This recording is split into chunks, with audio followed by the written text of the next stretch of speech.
Welcome to Bala cars. இப்போ நீங்கள் பார்க்க போகிற கார் பார்த்தீங்கன்னா ஹோண்டாயில் i10 அப்படிங்கிற காரை பற்றி தான் பார்க்க போகிறோம். வாங்க வீடியோக்குள்ளே போகலாம். அந்த கார் பார்த்தீங்கன்னா ஹோண்டாயில் கரண்ட் i10 மாடல் பார்த்தீங்கன்னா 2016 மாடல். இதோட வேரியன்ட் பார்த்தீங்கன்னா மெக்கனா அப்படிங்கிற வேரியன்ட் தான். இது ஒரு பெட்ரோல் வண்டி தான். ஏசி வந்துடும், power steering, power window, air bag, double air bag வந்துடும். ஒரு லோன் வந்து பண்ணி கொடுத்துடலாம் அப்படின்னு சொல்லியிருக்காங்க. கிலோமீட்டர் பார்த்தீங்கன்னா 75,000 கிலோமீட்டர் தான் ரன்னிங் ஆகிருக்கு. கம்பெனி சர்வீஸ் ரெக்கார்டோட வண்டி வரும்னு இருக்காங்க. ஓனர் பார்த்தீங்கன்னா 2 ஓனர் வரும். காரோட ப்ரைஸ் என்ன சொல்கிறாங்கன்னா 4,15,000 சொல்கிறாங்க. ரேட் குறைக்கணும்னு சொல்லியிருக்காங்க. குறைச்சி பேசி இந்த காரை பைப்பிங் தான் சொல்லியிருக்காங்க. ஃபைனான்ஸும் பண்ணி கொடுத்துடலாம் அப்படின்னு சொல்லியிருக்காங்க. நேம் வந்து கண்டிப்பாக மாற்றணும் அப்படின்னு சொல்லியிருக்காங்க.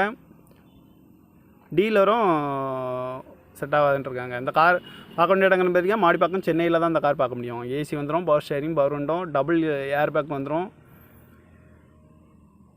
கிலோமீட்டர் பார்த்தீங்கன்னா 75,000 கிலோமீட்டர் தான் ரன்னிங் ஆகிருக்கு. கம்பெனி சர்வீஸ் ரெக்கார்டோட வண்டி வரும்ன்ருக்காங்க. 2016 மாடல் கரண்ட் i10 அப்படின்னு சொல்லியிருக்காங்க. காரோட ப்ரைஸ் என்ன சொல்கிறாங்கன்னா 4,15,000 சொல்கிறாங்க. ரேட் குறைக்கணும்னு சொல்லியிருக்காங்க. குறைச்சி பேசி இந்த காரை பைப்பிங்களான்னு சொல்லியிருக்காங்க. ஃபைனான்ஸும் பண்ணி கொடுத்துடலாம். அந்த மாதிரி கார் வீடியோக்கெலாம் பாலா கார்ஸ்